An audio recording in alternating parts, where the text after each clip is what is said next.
Good evening, everyone. I hope all of you are safe wherever you are.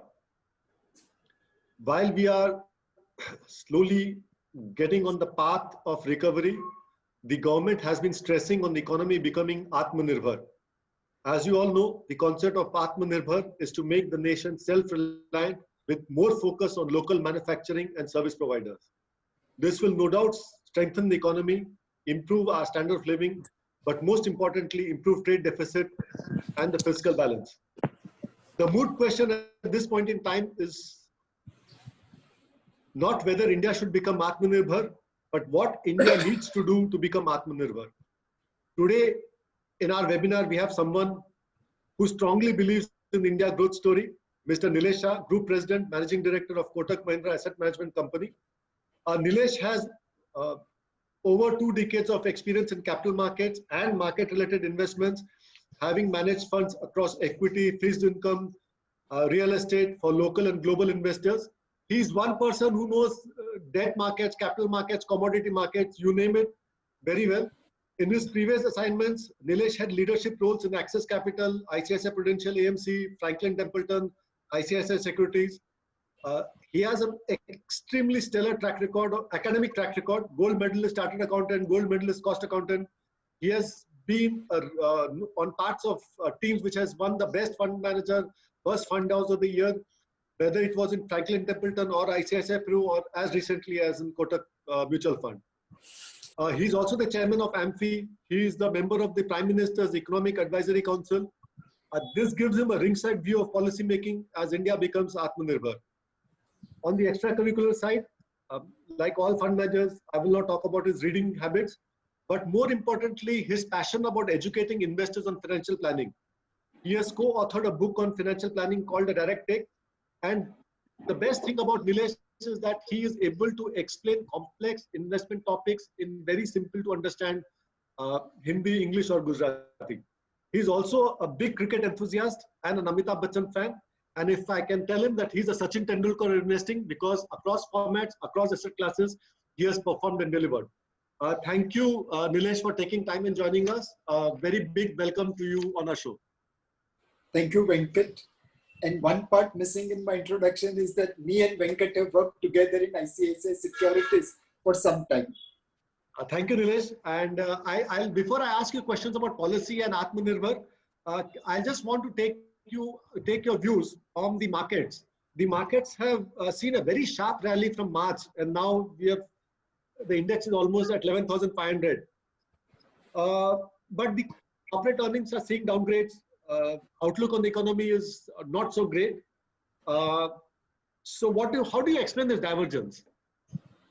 So one, Venkat, by this index move is extremely polarized.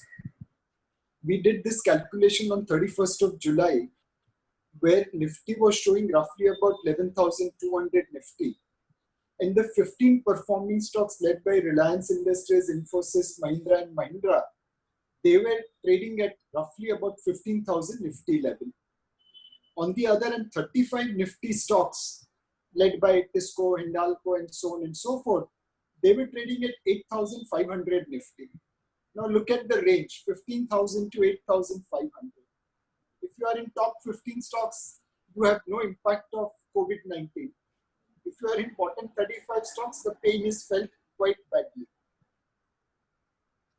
So this kind of bipolar behavior, it reminds me of the early part of 2000 when IT stocks used to be doing everything and the rest of the market nobody was interested in knowing also. So this is a very, I would say, not a healthy market. So what do you make out of this? So undoubtedly today people are paying a premium to get into defensive. There is a saying in fund management that if you underperform because of buying of Hindustan Lever, you don't lose your job. So there is some migration towards safety irrespective of the cost, irrespective of the valuation. In today's environment, it will pay off. But tomorrow, will this pay off? Answer is very, very difficult to guess. If going forward medical situation improves and normal economic activity resumes, it will be fair to assume that let's say B35 stocks in Nifty will outperform T15 stocks of Nifty. But if going forward medical situation deteriorates and economic activity again goes into a lockdown, opening up kind of scenario, then T50 will outperform B35. So one will have to be extremely careful in trying to project future and accordingly build a portfolio. In a deteriorating condition, defensives will do well. In an improving condition, the aggressives will do well. So, from your vantage point, you have a, I would say, a 36,000 feet above view. So, what do you make out of the entire COVID thing? Because a lot of news you get one day, who says it's a pandemic, next day say no, it's under control. One day vaccine is there, no vaccine. So, what is your understanding of the situation? So, if we see COVID-19, there is one classical example of China which contained it quite meaningfully. And yesterday we saw in Wuhan water park how people were celebrating. On the other end, we have seen countries like US, Western world, not able to control it. While India, number of cases are second highest in the world, percentage of population, it is one of the lowest in the world. Somewhere, our old philosophy of healthy living and healthy eating, which boosts your immunity and which allows you to kind of compete or get immunity against such viruses, comes into play. Second, to a great extent, we all have to understand that tampering with nature has its own consequences. While we are all growing on the path of development, we have to ensure that it is ecologically balanced development. Somewhere tampering with nature has its own consequences, which all of us have to pay. Third thing, for India point of view, there are certain advantages as well as disadvantages. One, COVID-19 shows limitation of our healthcare infrastructure. It also shows innovation of our doctors. We were the first country in the world to use hydroxychloroquine tablets for treatment of COVID-19. And while there are many differing opinions, I think my gut suggests that hydroxychloroquine, which was used for 5 decades in treatment of malaria, can suddenly not be, not good for human being. For 5 decades, people have used it and they have found it useful. Second, India has become, supplier of medicine to the world. In US, Western world, as well as emerging market, India is one reliable supplier. This has created tremendous goodwill as China exported Wuhan virus. We exported hydroxychloroquine tablets.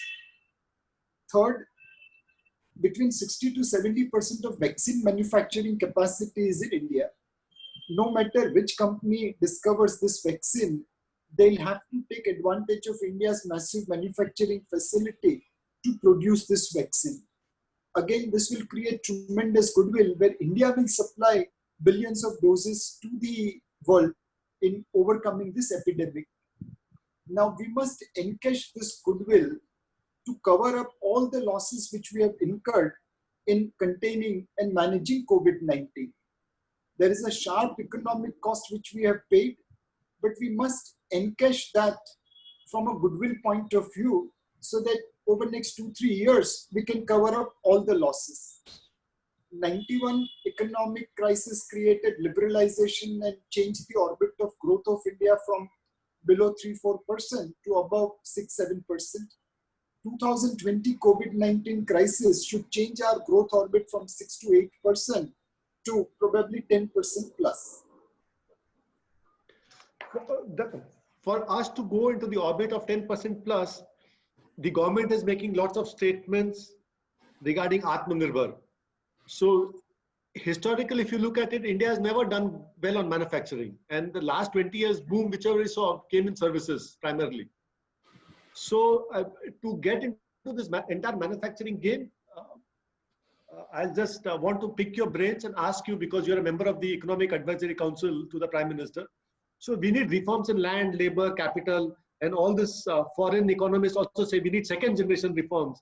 So can you just share your thoughts on what kind of reforms is needed and what is the so-called second generation reforms and so on and so forth? I think our people will be very interested in knowing that entire Atmanirbhar.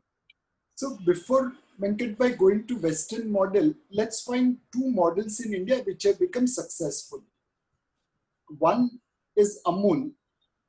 Now, right from Mahabharat days, when Ashwasthama was given water laced with flour and sowing it as a milk, till probably 1950s and 60s, India was perennially short of milk. We were always dependent upon imported milk powder to provide milk to our kids. Today, India is world's largest producer of milk in the world. In about 5 decades, we have become from net importer of milk and milk powder to largest producer of milk. How did this miracle happen? This miracle was not led by any IIT, IIM, CA person. It was led by millions of illiterate farmers. This was not led by copying Western model. It was led by copying indigenous development. I remember going to Vallabh Vidyanagar near Anand, and from our car I saw cows and buffaloes which were in the full summer, peak summer, covered with blankets. And I asked my driver how inhuman it can be. You are covering cows, buffaloes with blankets. And he said, no, sir, they are covered with wet blankets so that they don't have to spend energy on fighting heat. That energy will be conserved for producing milk. Now, in which part of the world we can see this kind of solution emerging? It can only emerge in Amul. Today, Amul, by bringing millions of illiterate farmers, by creating ingenious technology, has made India world's largest producer of milk. Why can't we copy this Amul model in everything else? A country like Netherlands, whose half the land is below sea level, exports $80 billion of agriculture produce, flowers, fruits, vegetables, everything. India, which is the world's largest arable land, what is our agriculture export? Can we create Amul in agriculture for exports? Imagine the growth it will create for rural India. The second model which we have to copy is Maruti model. We were the first country in Asia to make motor cars. Hindustan Motors in Uttarpada, West Bengal started making old Morris. Till 1980, we were probably producing the same model. In the meantime, Toyotas and Hondas and Nissans and Suzuki's came and leapfrogged over us. In 1980, we brought Suzuki to India. Probably no other car company was willing to come here. But they came here with latest technology, Japanese culture, Japanese quality, and they created capacities which were very large. Over the years, Maruti developed auto component companies like Motherson Sumi. They developed car financing culture. They created roadside mechanics. And most importantly, they created a sturdy product which was available at reasonable value. The price at which in 1980 Maruti car was launched, even today inflation adjusted prices are lower. So they ensured that benefit of economies of scale kept on coming to the consumer. We have all seen automobile sector now becoming so big that it contributes more than 1/3 of India's manufacturing GDP. Just one single sector. It is the only manufacturing sector in India where we have a trade surplus. You can find Honda, Hero, Bajaj, and TVS bikes in all parts of the world. In countries like Peru, Colombia, Nigeria, South Africa, Indonesia, you will find Indian bikes competing way ahead of Chinese companies, way ahead of German companies, way ahead of American companies. You can find now motor car exporting from India to Japan. And in this sector, we have $14 billion of trade surplus. Like automobile became 1/3 of India's manufacturing GDP and a trade surplus sector, why can't we do that in everything else, in textiles, in chemicals, in contract manufacturing, in so many other sectors? We need to invite Suzuki's of the world, either locally or globally, so that we can replicate this automobile story in all other sectors. These are the two models which we have to choose based on Indian experience to create Atmanirbhar Bharat, to create growth orbit which is above 10% in double digits. You raised many interesting points, but I'll hold you to two examples you gave. One is agriculture, which is flower, fruit, and other things, where you gave the example of Netherlands, which is correct. A country which is below sea level is doing so well. And the other is textiles.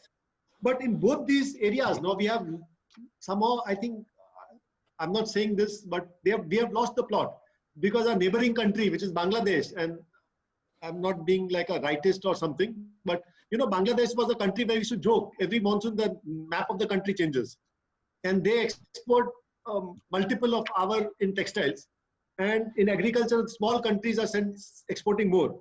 So we need to do something about this. Otherwise, all the good thoughts will remain in paper and nothing will actually happen. So we need land, we need labor, we need to do something to kickstart. Because in textiles also, the city where we both of us are working, once upon a time was called the Manchester of the East. Now it's, I think, both Manchester also fallen into decline, and so is Mumbai. So what are your views on that? Because it will be very interesting to know. Let's take textile sector per se. We are top 3 producers of cotton in the world. Correct. We are the largest spinner of yarn in the world.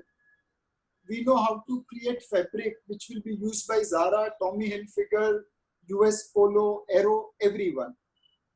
Now, when you move from cotton to fabric, you probably cover 25% value addition. The juice is in converting that fabric into garment, putting a brand and selling it out in the market. We completely missed that out. In fact, with one of the policymakers, when we were debating textile, I referred to Bangladesh saying that their garment export is $45 billion. Our garment export is $17 billion. And he said, but Bangladesh has lots of advantages. They negotiated concessional tariffs for them. So our shirt is $1.50 more expensive than Bangladesh by design. Their labor laws are very, very poor. Their labor shift is more than 12 hours and so on and so forth. And I said, forget Bangladesh. Can we compete with Sri Lanka? It was a war-torn country. The whole country has been ravaged by internal strife for decades. Do you think we can outperform Sri Lanka in textiles? And he said, हाँ, वो तो होना ही चाहिए. I said, do you know that in women's lingerie, Sri Lanka has 70% market share?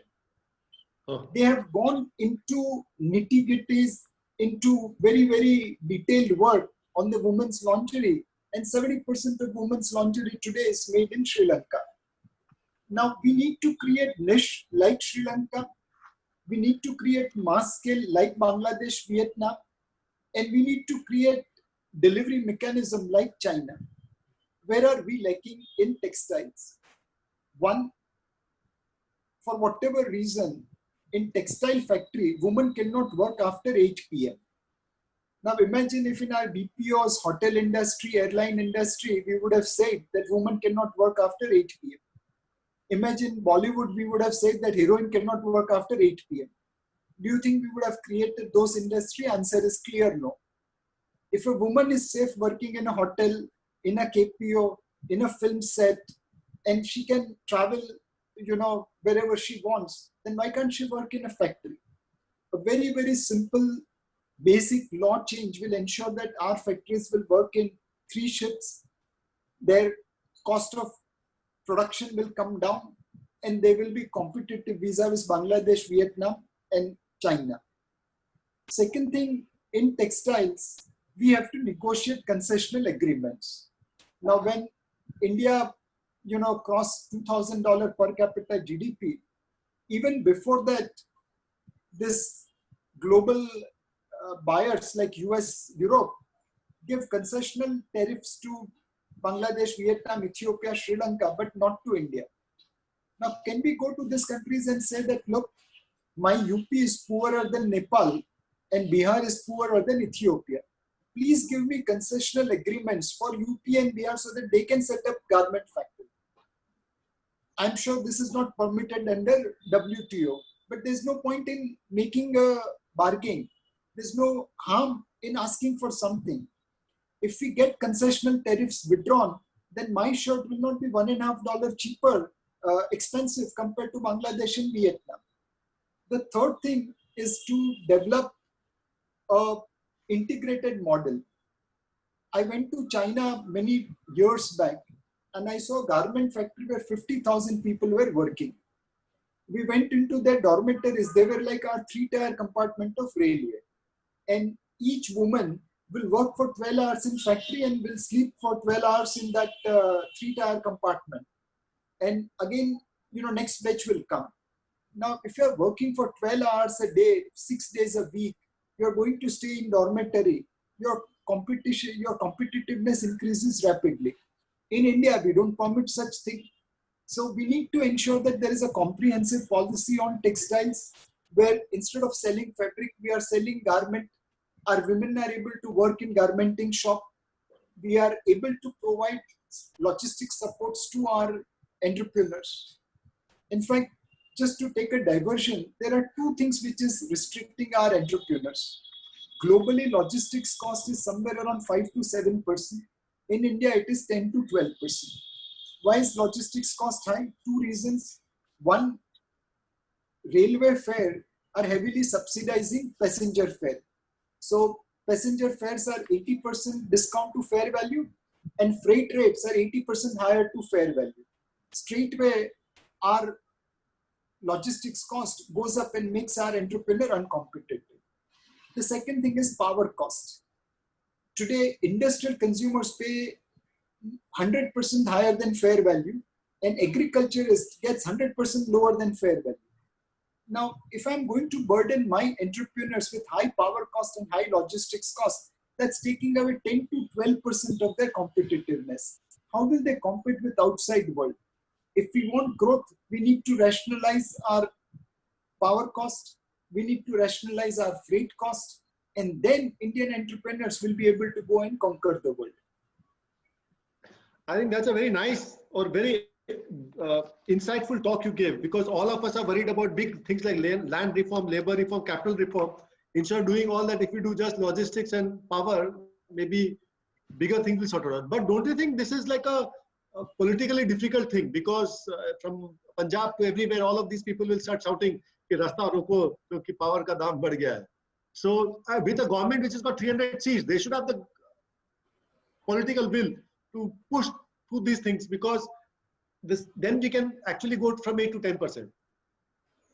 So if I see Gujarat model in the 50s, 60s, 70s, 80s, they were also providing concessional power to agriculture. In the process, there were regular blackouts. There was no guarantee of power. The quality of power fluctuated. The chief minister, when Narendra Modi ji came, he ensured that there was consistent supply of power. Quality of power improved, but power was not available for free. You had to pay for the power. Every single farmer in Gujarat accepted that model of reliable power at a reasonable price rather than free power in an inconsistent manner. There is no free lunch in the world. Correct. You have to pay a price, directly or indirectly. When farmers are taking away power for free, the same farmer is paying cost in terms of higher price and lower growth indirectly. If we can develop a market model where subsidy is given on a direct basis to the needy and not to everyone. For example, long back we had heard that when power was available for free, farmers were keeping their tube well running forever. I went in Delhi in the olden days where a gentleman's entire house was fully air conditioned and everything was running. And I asked him, sir, मतलब AC क्यों चालू रखा है सब room में? He said, नहीं, यहाँ पे मीटर तो fixed है. Now, when you have a fixed meter kind of cheating, eventually you pay the price. In India today, T&D losses all over the world are defined as transmission and distribution losses. We have defined it as theft and dacoity losses because log langar dalna national pastime samajhte hain. Now government keeps on putting money into state electricity boards. You and I suffer because they are not building hospitals, they are not building roads. So if we develop a market model where everyone pays a fair price, but the needy person is given subsidy, that will create far better model.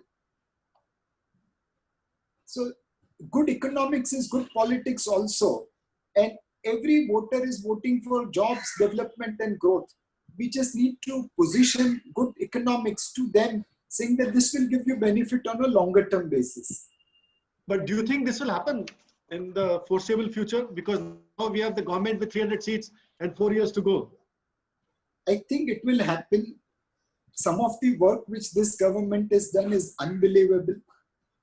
Now, every household has a toilet, has a bank account, every village has electricity. These are basic amenities which has reached everywhere. Invariably across country, people are complimenting that now roads have improved and every village is connected by a 24/7, 365 days all-weather road. Now, if we can open 10 times Australia's population equivalent bank accounts, if we can build crores of toilets, if we can build roads connecting villages, these are really tough things which has been executed. Now, what we need to do in terms of allowing women to work in factories after 8 p.m., creating a model where poor people can be given subsidy for traveling in railway, but people like you and me have to pay a full price for traveling by railway, and then correspondingly reduce freight rate, that will be politically sellable, that will be economically sensible. I think time has come where our political parties position good economics to voters, and I'm sure voters will keep on re-electing them. Now, you are I'd say a long-term India optimist. I won't use the word bull. But so now we are a $2.5 trillion economy, will become a $10 trillion economy. You said T15 is doing very well, B35 is not doing so well. So when do you think this the B35 also joins the party and the entire, I would say, a broad-based rally takes place? So one, Venkat bhai, we will need medical solution. Essentially, market wants normal resumption of economic activities. That can only happen with medical solution.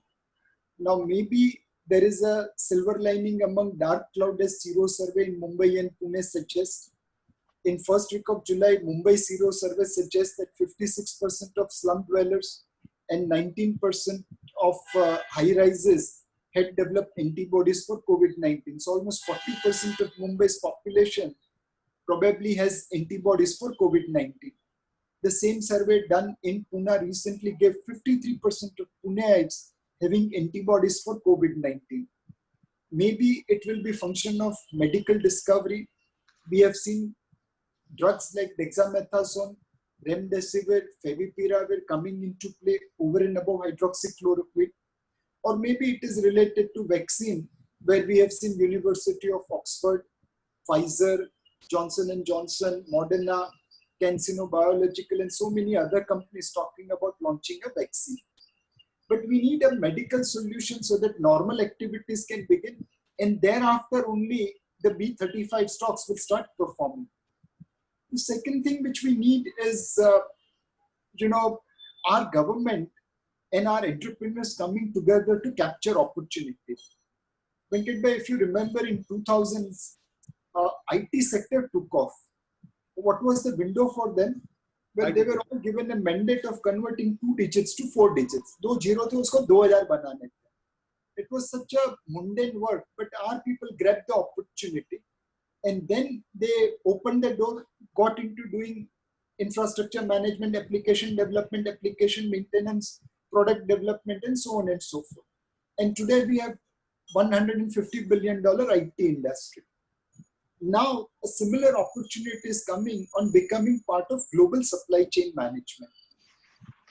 Global companies are buying trillions of dollars worth of goods from China.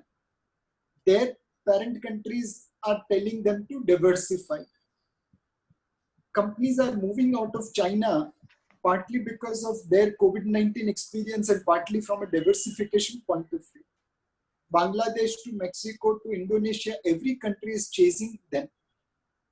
We need to ensure that we lay a red carpet for all these companies coming to India. My infrastructure is poorer than infrastructure of Indonesia, Mexico, Korea. But collectively, I have 136 crore consumer market, which all these countries put together does not have. So against my infrastructure limitation, if I can show them my domestic market, I'm sure all of them will like to come here. We need to develop what I will call as a Sanand model for welcoming these companies. If you remember, Venkat, Tata Motors wanted to start nano car making plant in Singur in West Bengal. Correct. They worked hard for years. Finally, they had to move out. Then they got a SMS Suswagatam and they decided to come to Sanand. In 18 months, Tata Nano started rolling out from Sanand plant. Why did that happen? Land was given instantly, power connection was given, roads were developed, environmental approvals were given. A 24/7 helpline was there to ensure that Tata Nano plant does not face any hindrance. Now, this is Sanand model. In China, Elon Musk started making Tesla in 12 months. In Sanand, Tata Motors started making in 18 months. Fair enough. 6 months, not a big deal. People will come. If whole of India follows Sanand model in inviting these companies to India, we will become part of global supply chain management in sectors like contract manufacturing, chemicals, electronics, electricals, textiles. You name the sector and we could be part of there. I'll give you another example of how we have missed out the bus. Samsung came to India many years before it went to Vietnam. They are India's largest consumer durable company. Correct. They make TV, fridge, mobile phones, AC, everything. Their turnover in India last year was about $12 billion because they make in India and sell in India. In Vietnam, they went much after, but they started making in Vietnam to sell all over the world. Their turnover in Vietnam is $62 billion. And Vietnam is 1/10 size of India.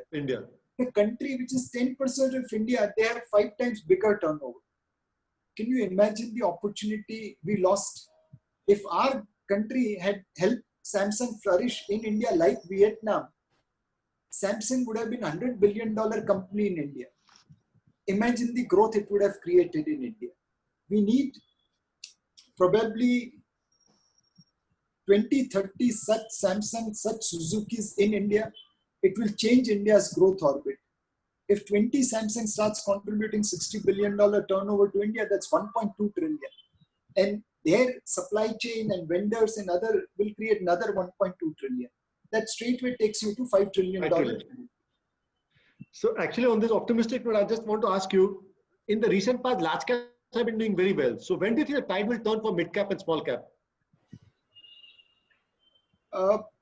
One is obviously medical. COVID-19 you talked about. The vaccine for COVID-19 will be a key element. But apart from that, I think in mid cap, small cap, your stock selection will make a difference. If you are buying a company which has much lower debt, that means you don't have to worry about its survival. Only those companies which will survive the downturn will benefit in the upturn. If you invest in a company which is going to die and get liquidated, then there's no point in waiting for it because there will be no upside there. Correct. So all small and mid cap which has low debt will be very good to invest. Second, you'll have to see how these companies are cutting cost. Each company will have to cut salaries, renegotiated rentals, lower the expenses by 35 to 40%. As their operating break-even point comes down, their survival chances improve, and to that extent, they will benefit with higher productivity. The third thing in the small and mid-cap segment is leadership. If you are number 7, number 8, number 9 company in that sector, there is no hope for you. If you are in top 5, you have a better chance of consolidation and growing. You have a better chance of survival. So I think if you divide small and mid-cap in 2 parts, lesser leverage, leadership position, and ruthlessness to cut costs, that small and mid-cap portfolio will not only outperform rest of the small and mid-cap portfolio, but they will also outperform probably large cap portfolio. Very interesting. You have seen, just coming to some sector specific questions people are asking, pharma has done very well. Do you think the pharma has a long runway ahead? In my opinion, pharma is not one sector. It is multiple sector. There is one company like Divi's which says that I will produce most competitive bulk drug, and whosoever wants to use this bulk drug to make formulation and take the risk of launch, be my guest. Now this model will give you far more consistency in profitability. There will be no volatility in profitability. So this is different model. Then the next is Sun Pharma model, which says that I will make API, I'll make bulk drugs, I will get approval for formulation, and I will take the risk of launch. Now, if one of the thing goes wrong in this chain, then Sun Pharma doesn't make profit. Their profitability will be far more going up and down. The third is the model of Glaxo or Pfizer or Eris kind of companies, which is more focused on domestic market. It's not export oriented. It is bringing a product in a very, very competitive manner and through aggressive marketing, trying to increase market share. The fourth is the model of, let's say, Spark kind of entity, which is involved in basic drug research. There, the payoff could be 10 years of losses and 11th year super profit. Now, all these 4 are part of pharma sector, but their payoff, their volatility will be completely different. So one need to focus upon pharma sector from a bottom-up point of view. And depending upon in which cycle you are catching a company, you will make money. Can you get a 5-bagger or 10-bagger return in a basic drug discovery model? Answer is yes, depending upon where you entered. Can you get a 10-bagger model in a CRAMS? Answer is no. It will happen 10-bagger, but over a long period of time, not in a short period of time. So one will have to evaluate pharma sector bottom-up, company specific. There is no one single trend in this sector. Another person has asked a question who says, what's your view on hotel industry? Because you wait till COVID vaccine or take a chance? It's a very, very tough call. I mean, one, there are very few listed hotel companies in India. Second, the growth and survivability of unlisted hotel companies far higher than listed hotel company. So my feeling is that why should we focus on hotel sector? There are many other businesses available which requires far lesser headache. Yes, in the hindsight, you may feel that this was a great time to buy hotel company. But today, hand on heart, do I have confidence to buy hotel company? Answer is no. Fair enough. The other question I have is that now I just want to ask you a question regarding debt markets. So you have been following interest rates for the last so many years, and I think you are one of the experts, if I can use the word, for tracking interest rates and inflation. So what is your sense on interest rates right now? And second question is that how should investors play debt markets? Because most investors we know play debt markets through mutual fund routes. So what would your advice be? So we believe Indian interest rates will continue to decline, but it's not a straight line decline. It's a pendulum decline. Right now, interest rates are ranged between 5.75 to 6.25.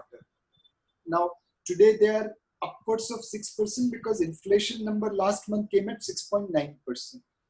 We think this inflation is on the way down as Kharif supply comes into play, as monsoon disruption goes away, as drop in housing rentals are factored into inflation numbers.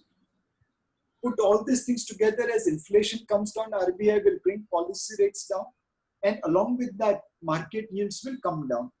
So this is time to be long duration. Long duration. Today, between 0 to 1 year maturity, rates are, let's say, 3% to 4%. But 10-year plus is 6 to 6.5%. In January, a 10-year GSEC was 660 and a 5-year GSEC was 640. Today, the gap has widened significantly. So this is time to buy long-term duration. If you want to lock yourself into interest rate, this is the best time. Go for 5-year, 10-year, 15-year, 20-year paper. If you are investing in fixed income mutual fund, take one step ahead on maturity. You have money for 10 days, you should be investing in liquid fund. Take the risk of investing in liquid plus. Hopefully in 10 days, you will make more return in liquid plus than liquid fund. You have 3-month horizon. Normally, you should be investing in liquid plus. Please take a risk and come into money market fund. You will make on a 90-day basis in money market fund, which is better than liquid plus. You have 1-year horizon. You should come into short-term bond fund. Take a risk, come into dynamic bond fund. You will make more money. This is time to be on front foot in interest rates, as after pendulum kind of movement, rates will continue to decline. Interesting. You're not worried about inflation. You're saying rates will continue to decline. So play duration, buy long duration funds. Absolutely. There's one question which I want you to reflect upon it as chairman of AMFI, because many of our investors have been, for lack of a better word, complaining regarding this Templeton fiasco. So I understand it was a Six Sigma event caused by events beyond control, COVID-19, whatever. I just want to understand your perspective and what message you will give to investors. Sure. So one, Venkat Bhai, in 2008, there was one foreign fund which shut down its liquid fund. Correct. Everyone else was running their business normally. Every crisis, we find that one fund company who has taken excess risk ends up taking corrective action. But everyone else's business is running as usual. So Templeton event is one-off event. It is not reflecting of the mutual fund industry. And even at the peak of panic in April, we repaid everyone on time without any delay. And people who panicked and redeemed in the month of April because, I had to sell paper in the market. And this redemption was known to every buyer. So when I went to sell papers, they demanded their pound of flesh. I had to pay a price. After that, the redemption pressure came down, spreads have come down. In May, June, July, my credit risk funds have delivered annualized return of 20% plus. Whereas in the month of April, because of desperate selling, I was minus 20%. So clearly, people who stayed back have benefited. People who panicked have paid a price. Number 3, even for Templeton investor, this is not PMC Bank where you should be worried about your capital. The entire portfolio is known to you. The entire structure is so watertight that every money raised by liquidation of that portfolio will flow to the unit holders. Today, unfortunately, the process has been constrained by various litigations going in the court. But rest assured that your portfolio is well known to everyone, and every single paisa raised from the liquidation of that portfolio will come to the unit holders. Third, we saw in Vodafone Idea's case, there was a mark to market to zero, but there was 100% recovery. So all mark to market losses does not necessarily mean that there will be losses. There will be recovery. You will get back, in some cases, full money, some cases, partial money. So Templeton is in one-off episode. Other mutual funds have demonstrated that they don't have to stop business or not honor their obligations, even in challenging market conditions. And my recommendation is, Venkat Bhai, many people, invest looking at past performance. They should not make that mistake. They should have a trusted advisor, a good advisor like IIFL, who can tell them that this is risk, this is return. Don't invest looking at return. Look at the risk which can come to you. I, met a gentleman who had complained to me as AMFI chairman. He was 75 years plus. And he had a daughter's wedding ceremony in family. And for that, he had generated cash. And he unfortunately invested everything in Templeton Fund. Now it is locked in. So he obviously, emailed me his situation, and I genuinely felt bad about him. So I called him up saying that, sir, why did you put your money in this kind of schemes? And he said, beta, mujhe nahi malum tha. Now, all I can assure him was that, look, your money is safe. If the litigations are not there, tomorrow you will start receiving some money. If litigation is there, we have to wait for what resolution court gives. But rest assured that your money is safe. It's not going to melt away like PMC. Thank you. That is very reassuring.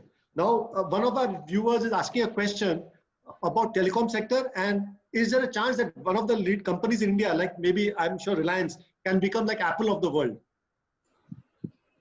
So Reliance has always, surprised the market in terms of its business innovation.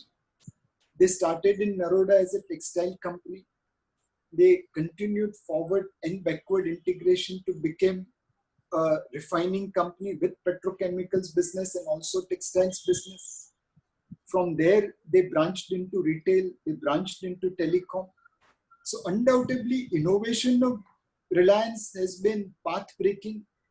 And can they become Apple of the world, or will they become something else? Time will tell. But undoubtedly, Reliance will reinvent itself to suit requirement of modern day world. No other conglomerate has done what Reliance has done. What they have achieved in telecom and digital economy space, even IT companies have not been able to achieve.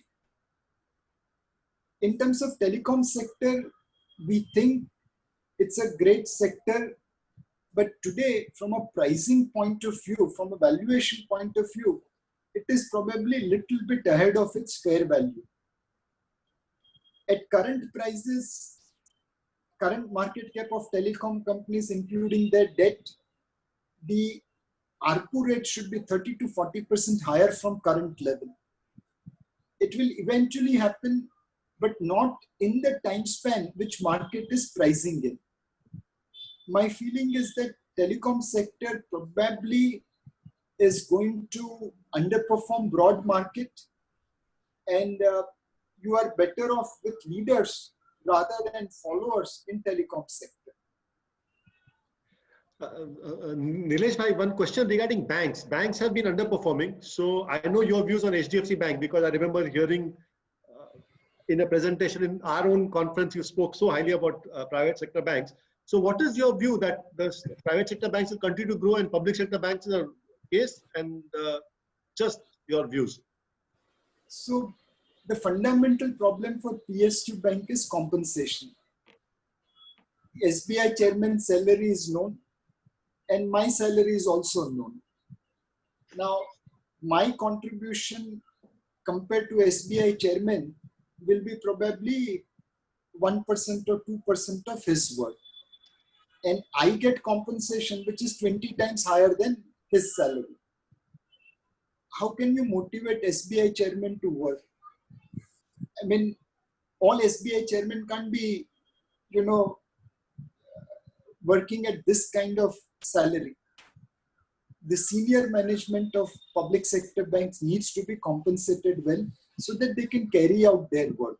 The risk reward ratio is completely against public sector senior management. Second, the public sector banks have some of the best talent, but they need to rotate. So someone who is very good in treasury suddenly goes in rural branch. Someone who is very good in trade financing comes to treasury. Now you create jack of all but master of none. Now can we create specialization in PSUs so that they can, be better and better in terms of delivery experience, risk management? In absence of those kind of fundamental things, PSU banks remain on the decline. Private banks continue to move up. In banking, you need to raise capital every third or fourth year. Correct. Every financial services company's raw material is capital. Barring SBI today, which PSU bank can come and raise money from capital market? Unlikely anyone will be able to raise. They are completely dependent upon LIC and government. How much money LIC and government can give? unless until we take this fundamental reforms. So in absence of those fundamental reforms, PSU banks will remain a trading opportunity. You buy them when they are very, very, very cheap and sell them when they are cheap. On the other end, private sector banks will just remain invested. You invest for a longer term in private sector banks because they have so much of administrative flexibility and ability to raise capital. In this crisis time, you saw capital raised by HDFC, ICICI Bank, Axis Bank, and Kotak Bank. You haven't seen capital raised by XYZ or PQR, PSU Bank. That itself tells you what's going to happen in future. Correct. And Nilesh bhai, I just want to ask you, you have very interesting theories on gold. So one of our viewers is asking, what should we do with gold investments? So on the gold side, Venkat bhai, if you see 2008 pattern, gold crossed $1,000 for the first time in March, and then came down to $750, 25% lower because of subprime crisis.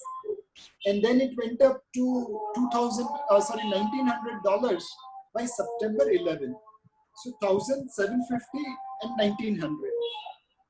And why did it move from 750 to 1,900? Primarily driven by low interest rates and high liquidity. What happened in 2008 to 2011, same thing is happening in 2020 onwards. Extremely low interest rates, extremely high liquidity. Gold prices crashed from 1,750 to 1,450. Now they have crossed $2,000 for the first time. Can gold continue to rise further from here over next 2-3 years? Chances are very bright because interest rates are low, liquidity is high. Now there are two factors you should consider. In India, gold import duty is 12.5%. So what is $100 worth of gold in Dubai is 112.50 in India. Tomorrow, if import duty comes down to zero, your gold portfolio in one single day will be down by 12.5%. You must bear this risk to stay invested in gold. Second, today, China has $3 trillion in FX reserves. Almost entire money is invested in US Treasury, European bonds, yen securities. In about 19 court cases, China is fighting for COVID-19 related cost. Now, can one of these judges say that confiscate China's assets and use it to pay for COVID-19 cost? If that happens, China's FX reserve just moves away. That fear will push China to buy gold. If they buy gold, you can imagine what will happen to gold prices. So I will be a buyer of gold subject to taking risk of 12.5% on a single day if government reduces import duty because there is low interest rates, because there is high liquidity, and because China could be potential buyer of gold. Thank you. That was very interesting feedback. Since I have you in the audience, as a speaker, one of the audience has asked a very interesting question, which I think these are questions everybody wants to ask, but is afraid to. But since you are here, I'll ask you. Suppose somebody wants to build a portfolio or asset allocation for say 7 years, and he's expecting a reasonable, say 6-7% post-tax return. What advice would you give him? Because that is a question which is asked by someone. So there is no one path to nirvana. Yes. There are multiple paths to it. Yes. So one simple solution is that you buy a balance advantage fund where fund manager does the asset allocation between debt and equity. In last 1 year, despite this volatility, my Kotak Balance Advantage Fund has delivered the return which this gentleman was expecting. If I have done well in this period, I hope I will do well going forward also. Second, you can look at a strategy where you do what Balance Advantage Fund is doing. So I'm giving you theoretical example just to illustrate point. On January, Nifty was about 12,000. Now at that point of time, if you had become underweight equity, and on 24th March, Nifty was 7,800, where you would have become overweight equity. And today, when market is near fair value, you have become neutral equity. Will you be able to get 6-7% return post-tax? Answer is yes. Now the question is that, can I peak 12,352 of 17 Jan as the top answer is no. But if you're a seller of equity between 11,000 to 12,000 Nifty as market cap to GDP ratio was going higher and able to achieve this. Could you have picked 7,800 Nifty on 24th of March as the bottom? Answer is no. But if you had started buying Nifty from 9,000 to 7,800 as market cap to GDP ratio was becoming lower and lower, you would have been able to achieve it. So simply observing market cap to GDP ratio and aligning your allocation to equity on that, you will be able to achieve this. The third is buying quality stocks. If you buy quality large cap, mid cap and small cap stocks and stay invested for 6-7 years, will they deliver this kind of return? Answer is quite likely. Of course, the journey will be up and down, but it will still deliver this kind of return. If you buy, let's say, perpetual bond, I'm not talking about Yes Bank perpetual bond or IndusInd Bank perpetual bond. I'm saying you buy SBI, HDFC Bank kind of perpetual bonds. They are already giving returns, which is expected by this gentleman. So there are multiple paths of asset allocation, fund selection, equity, portfolio adjustment, some long dated papers, which will deliver this kind of return. So you need an advisor who can help you guide through this. Don't expect advisor to always deliver positive return. There will be ups and downs, but if you follow a disciplined asset allocation, then you will be able to achieve far more than what you are envisaging over next 7 years. I think that's a very wonderful answer, Nilesh bhai. Thank you so much for a very, very insightful answer. And I think I'll quote this with your permission in other presentations also. Nilesh bhai, one very small question. Somebody else is asking about quality stocks. So are you not afraid about the price multiple of quality stocks? All of them are trading at maybe upwards of 50 definitely, if not 100. So undoubtedly, there is a price to be paid for buying quality. If you want to recruit Virat Kohli for your advertising, you have to pay a price. He won't come cheap. Correct. But then the mileage you get by recruiting Virat Kohli to advertise your brand is far more than recruiting, let's say, XYZ or PQR. Correct. So quality doesn't come cheap. We have to remember this. Second, many years ago, this was about 15 years back, by then HDFC Bank was a star and it had created a trailblazing path. And my pitch to my team members was that let's find another HDFC Bank. We can make a lot of money. And I had a banking analyst who said, sir, why are you forcing us to buy another HDFC Bank? Why not we buy HDFC Bank itself? And I said, can you explain? In those days, HDFC Bank's growth rate was about 25% per year. Effectively, in 3 years, it was creating new HDFC Bank. He says, आप पूरी दुनिया में हमको ढूंढने को बोलते हो HDFC Bank. यहाँ पे ही ले लो ना, वो हर 3 साल में नया HDFC Bank खड़ा कर रहा है. क्यों मतलब मेहनत करवा रहे हो? Investment could be this lazy. Investment could be this simple. And I'm thankful to my banking analyst who taught me that you should be buying what is available rather than trying to reinvent the wheel. I'll give you another example. I think that's a wonderful example. Yeah, there's another example. This was, way back, 20 years back. I was attending AGM of one FMCG company where Nirmal Jain, has origin. Yes. Now, in those days, AGM में Venkat bhai नाश्ता भी मिलता था. So it used to be packed. And of course, this was a great company. So the AGM was fully packed. And then when the AGM got ended, people were moving out. So fortunately or unfortunately, मेरे आगे एक elderly gentleman थे. And वो अपने जो भी साथ में था उसके कंधे पे हाथ रख के चल रहे थे.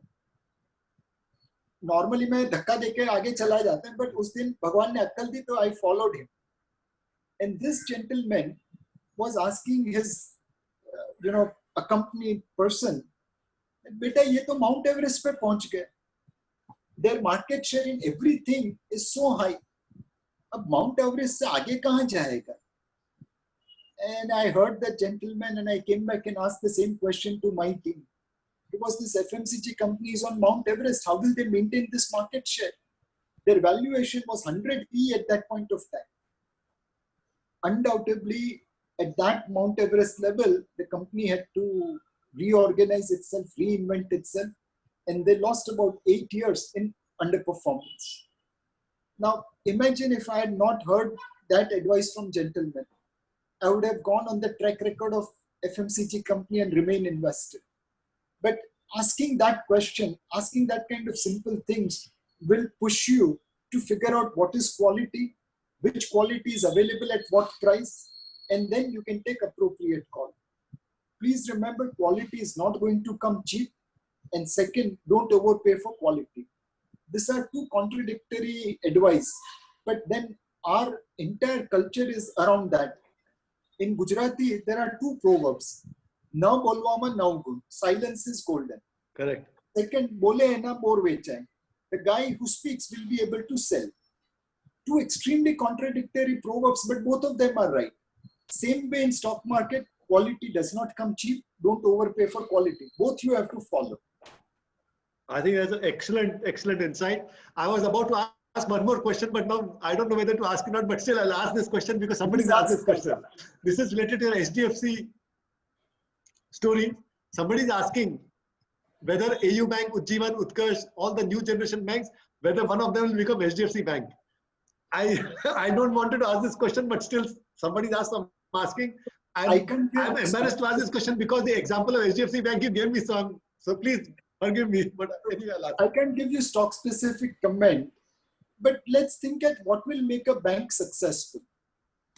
This is ingredient of HDFC Bank, Kotak Bank, ICICI Bank, Axis Bank, and so on and so forth. One, they should be able to raise capital at above book. In PSU Bank, their book value is 0.5. If they raise capital, it is value destructive. A Kotak Bank or HDFC Bank, when they raise capital at 3 times book, it is value accretive. So one, whatever bank you think to invest should be able to raise capital above book. Second, banking business is the third class business in the world because you earn 2% and risk 100%. In no other business, you take so much risk to earn so little. That means a banker has to be right 100% of the time. He does not have luxury of going wrong even once. What is the credit culture of this bank? How aggressive they are on credit, how conservative they are on credit will determine. We have seen many banks failing because they started chasing grandiose plan of credit growth. Banks survive because they are conservative, not because they are aggressive. The third thing which is related to banking system is their franchising, their deposit base. It's necessary to raise equity capital above book, but it is also necessary to get leverage. If you are very conservative bank raising good capital, but you are not able to attract deposits for whatever reason, then you can't grow. So evaluate every single bank on these 3 parameters. Will he raise capital above book? Is he getting liabilities, deposits from the market? And is he conservative on credit so that after taking 100% risk, he will still make 2% money? Any bank which qualify on this criteria will become HDFC Bank. Thank you so much. Thank you so much, Nilesh bhai. I can continue discussing till the cows come home, but I understand you are tied up. So thank you so much for your time. It is wonderful. I'll just quickly summarize your conversation. I think India is on the way to become a 5 trillion economy so long as we follow the Saran model and do simple things like logistics and power. That's very insightful. I was thinking you'll give answers, dramatic reforms. I think we need to do simple, low-hanging fruits. Second thing is that there are many ways to nirvana. You can buy perpetual bonds, balance advance fund, trade the markets, and remember, buy quality stocks, but don't overpay for quality. I think that's the key highlight for me. I'll remember this. And once again, thank you so much on behalf of all our listeners. Thank you so much for your time and much appreciated. And thank you once again. Thank you. Stay safe, stay invested. Thank you.